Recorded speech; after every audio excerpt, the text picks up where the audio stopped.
शिमला में धूमधाम के साथ मनाया गया 77वां हिमाचल दिवस। ऐतिहासिक रिज मैदान में हुआ राज्य स्तरीय कार्यक्रम में राज्यपाल श्री प्रताप मौजूद। धर्मशाला में पूर्व मुख्यमंत्री जयराम ठाकुर ने की पीसी। बीजेपी के संकल्प पत्र को लेकर की चर्चा। कहा 5 वर्षों में नहीं बल्कि 2047 तक बीजेपी का संकल्प। धर्मशाला में बीजेपी प्रत्याशी ने सुक्खू पर लगाया आरोप। विद्युत विभाग में घोर भ्रष्टाचार का लगाया आरोप।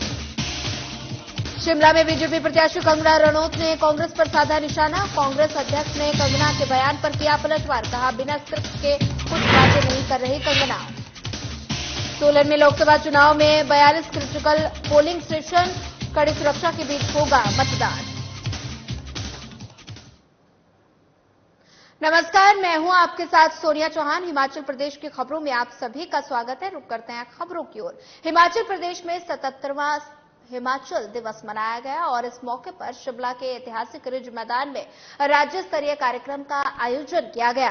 कार्यक्रम में हिमाचल प्रदेश के राज्यपाल श्री प्रताप शुक्ल ने बतौर मुख्य अतिथि के रूप में शिरकत की। वहीं इस दौरान मुख्यमंत्री सुखविंदर सिंह सुक्खू और कांग्रेस पार्टी की प्रदेश अध्यक्ष और सांसद प्रतिभा सिंह भी कार्यक्रम में मौजूद रही और इस दौरान पुलिस बल की टुकड़ियों के सलामी दस्तों ने रिज मैदान में मार्च किया। वहीं नृत्य कला के जरिए हिमाचली संस्कृति की एक खास झलक भी देखने को मिली। हिमाचल प्रदेश के राज्यपाल श्री प्रताप शुक्ल ने 77वें हिमाचल दिवस पर प्रदेशवासियों को बधाई दी। साथ ही उन्होंने कहा कि हिमाचल प्रदेश के पहाड़ी राज्य होने के बावजूद और अनेकों उपलब्धियों को प्राप्त किया है। और वहीं मुख्यमंत्री सुखविंदर सिंह सुक्खू ने भी हिमाचल दिवस की प्रदेशवासियों को बधाई दी और साथ ही उन्होंने कहा कि हिमाचल सरकार का उद्देश्य है कि 2047 तक हिमाचल प्रदेश को आत्मनिर्भर और देश का सबसे समृद्ध राज्य बनाया जा सके। वहीं इस दौरान कांग्रेस पार्टी प्रदेश अध्यक्ष प्रतिभा सिंह ने कहा कि प्रदेश के युवा भी इसी ऊर्जा के साथ ये दिवस मनाएं और देश के उत्थान के लिए काम करें।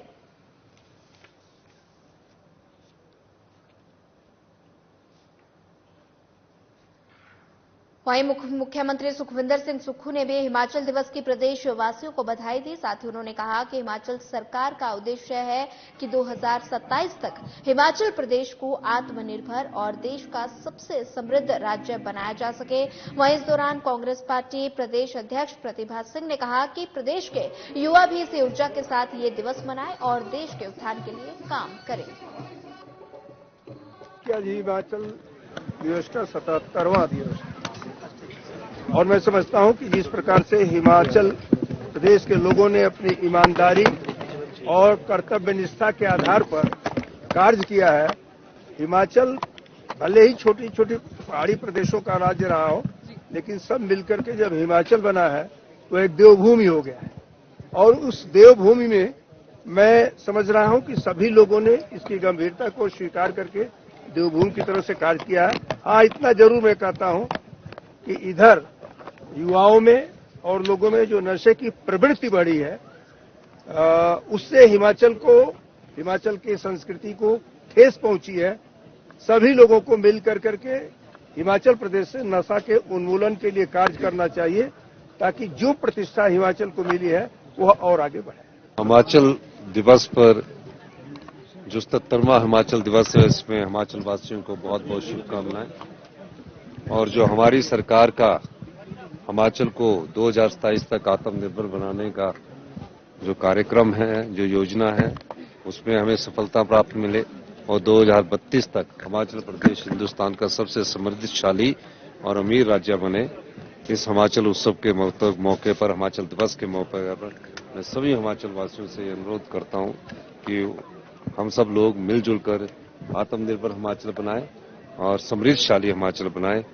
और सभी हिमाचल वासियों को हिमाचल दिवस की बहुत बहुत शुभकामनाएं। उल्लास के साथ मनाने जा रहे हैं, तो इस अवसर पर मैं हिमाचल प्रदेश के सभी वासियों को अपनी शुभकामनाएं देती हूं। हम ईश्वर से प्रार्थना करते हैं कि नौजवान पीढ़ी भी इसमें शामिल होकर देश के उत्थान के लिए कार्य करें और उसी तरह से हम मिलजुल कर इस प्रदेश को समृद्ध और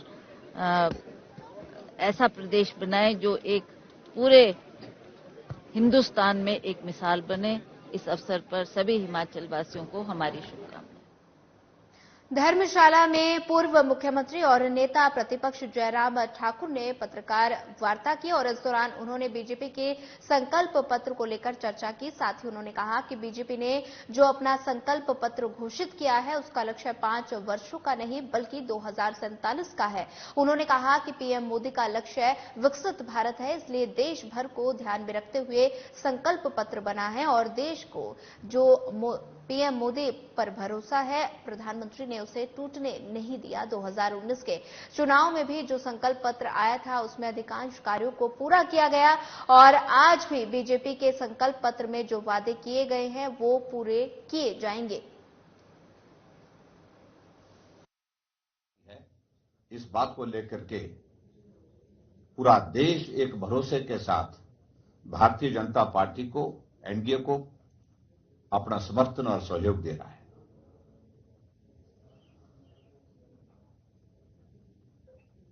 दो 2019 के संकल्प पत्र में कुछ बातों का जिक्र हुआ था और उनमें से अधिकांश चीजों को पूरा करने की दृष्टि से आदरणीय मोदी जी की सरकार आगे बढ़ी है, सफलतापूर्वक उनको पूरा किया है।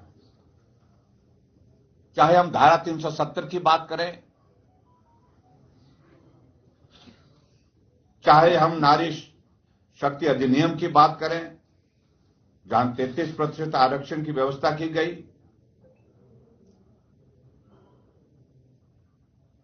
चाहे राम मंदिर निर्माण की बात करें, चाहे हम गरीब कल्याण की बात करें, 80 करोड़ लोगों को मुफ्त राशन देने की बात करें। मित्रों, भारतीय जनता पार्टी ने लोकसभा के चुनाव की दृष्टि से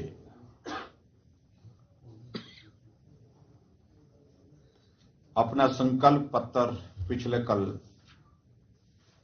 घोषित किया है और एक विजन। हिमाचल बीजेपी अध्यक्ष डॉक्टर राजीव बिंदल ने भी संकल्प पत्र को लेकर बयान दिया। उन्होंने कहा कि भारतीय जनता पार्टी की ओर से जारी संकल्प पत्र नए भारत का संकल्प पत्र और मोदी की गारंटी है। साथ ही उन्होंने कहा कि भारतीय जनता पार्टी ने बीते 10 साल में देश के विकास के लिए बेहतरीन काम किए और वे अपने आने वाले वक्त का रोड मैप भी जनता के सामने रख दिया। साथ ही उन्होंने कहा कि आज पूरे देश को प्रधानमंत्री नरेंद्र मोदी के नेतृत्व पर गर्व है और साथ ही गर्व है और जिससे देश में नरेंद्र मोदी का तीसरी बार प्रधानमंत्री बनना तय है। डॉक्टर राजीव बिंदल ने कहा कि भारतीय जनता पार्टी के पास ऐसा नेतृत्व है जो देश को तेजी से आगे बढ़ाने का काम कर रहा है। वहीं पत्रकारों के सवालों का जवाब देते हुए राजीव बिंदल ने कहा कि राहुल गांधी भी अन्य नेताओं की तरह सम्माननीय हैं और इसीलिए प्रतिद्वंदियों के प्रति भी सम्मान का भाव जरूरी है। देश के यशस्वी प्रधानमंत्री श्रद्धेय नरेंद्र भाई मोदी जी जो भारतीय जनता पार्टी के वरिष्ठतम नेता हैं, उन्होंने भारतीय जनता पार्टी का संकल्प पत्र प्रस्तुत किया, जारी किया। भाजपा का संकल्प, मोदी की गारंटी 2024। मैं इसको रिपीट कर रहा हूं। धर्मशाला से बीजेपी प्रत्याशी सुधीर शर्मा के मुख्यमंत्री पर तीखे हमले से प्रदेश की राजनीति में हलचल पैदा हो गई। सुधीर शर्मा ने कहा कि मुख्यमंत्री के पास विद्युत विभाग जैसा महत्वपूर्ण विभाग है, लेकिन मुख्यमंत्री ने विभाग के समांतर एक एनर्जी मैनेजमेंट कंपनी बना दी और अब हालात ऐसे हैं कि हिमाचल से बाहर भेजी जाने वाली बिजली की देखरेख ये कंपनी करेगी। किसी प्रदेश में ऐसा पहली बार हुआ है कि बिना विद्युत बोर्ड की सहमति से एक कंपनी का गठन हो गया और उसे इतनी बड़ी जिम्मेदारी भी सौंप दी गई है। और सुधीर शर्मा ने कहा कि सभी राज्यों में विद्युत बोर्ड ही बिजली खरीदता या बेचता है, लेकिन ये इतिहास में पहली बार हुआ है कि अब एक निजी कंपनी किसी प्रदेशी को बिजली बेचेगी या खरीदेगी। सुधीर शर्मा ने आरोप लगाया कि इससे प्रदेश को हजारों करोड़ का नुकसान हुआ है और प्रदेश सरकार द्वारा बिना बोर्ड की अनुमति किसी कंपनी की नियुक्ति कर देना सेंट्रल इलेक्ट्रिसिटी एक्ट का उल्लंघन है। साथियों, यूं तो मुख्यमंत्री जी के पास कई विभाग हैं, मुख्यमंत्री हैं, जितने चाहे सभी विभाग रख सकते हैं। महत्वपूर्ण विभाग जो उनके पास है, बिजली का विभाग, उसमें देश के अंदर पहली बार किसी प्रदेश में ऐसा हुआ है कि एक एनर्जी मैनेजमेंट कंपनी बना दी गई। उस कंपनी का काम क्या है? भारतीय जनता पार्टी की मंडी संसदीय क्षेत्र से प्रत्याशी कंगना रणौत लगातार कांग्रेस पर हमलावर नजर आ रही है। कंगना रणौत हिमाचल प्रदेश सरकार में लोक निर्माण मंत्री विक्रमादित्य सिंह पर लगातार निशाना साध रही है और कंगना लगातार अपने बयान में कह रही है कि उन्हें टिकट देने की वजह से कांग्रेस को मिर्च लग रही है और इस पर हिमाचल प्रदेश के कार्यकारी अध्यक्ष संजय अवस्थी ने पलटवार किया। हिमाचल कांग्रेस के कार्यकारी अध्यक्ष संजय अवस्थी ने कहा कि कंगना रणौत पहली बार बिना स्क्रिप्ट के कुछ बात कह रही हैं, इसलिए ही वे इस तरह की बातें करती हुई नजर आ रही हैं। शायद ये इसलिए भी हो रहा है, शायद क्योंकि पहली बार वो बिना स्क्रिप्ट के, बिना पढ़े डायलॉग बोल रही हैं और रियल लाइफ से रियल लाइफ में आने का अंतर जो है अब उनको समझ आ रहा है। और ये जो परिवर्तन है, मैं समझता हूं कि उनको जल्दी ही इस बात को समझ लेना चाहिए कि किस तरह की बात आपको रखनी है। आप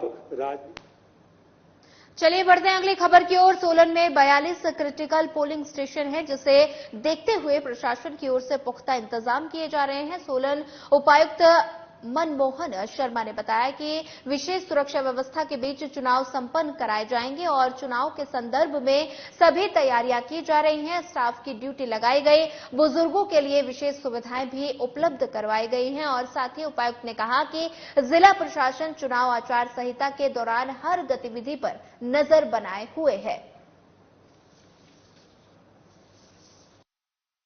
के लिए सारी तैयारियां हो चुकी है। हमारी जो स्टाफ की डिप्लॉयमेंट है वो ऑलमोस्ट जो हो चुकी है, चाहे वो फ्लाइंग स्क्वाड्स है, दूसरा स्टाफ है, सेक्टर मजिस्ट्रेट्स है, सेक्टर ऑफिसर्स हैं, सबकी तैनाती कर दी गई है। नोडल ऑफिसर्स को लगा दिया गया है और जो इंटरस्टेट बॉर्डर है वहां पर नाके लगा दिए गए हैं। वहां वाहनों का जो निरीक्षण है नियमित रूप से।